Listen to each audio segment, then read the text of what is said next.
Are you tired of those pesky cracks reappearing on your walls?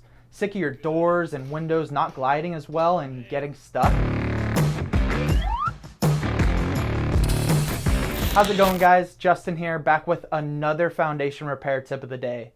Today we'll be talking about those pesky cracks that might be showing up inside your home and what might be causing them. When a home's foundation settles, it often doesn't settle or sink uniformly. When one area of the home has settled more than another area, even just fractions of an inch, you'll see door frames and window frames become out of square with the same exact thing happening to the home's framing behind the drywall. Once enough force is applied, the drywall shears or cracks and you're left with a nice ugly eyesore. It's very common to see this occur with all of the rain we've received recently, and it's because of the clay soils that make up Southern California. During the rain, the clay in the soils below a home's foundation absorbs moisture and it expands. It expands a lot.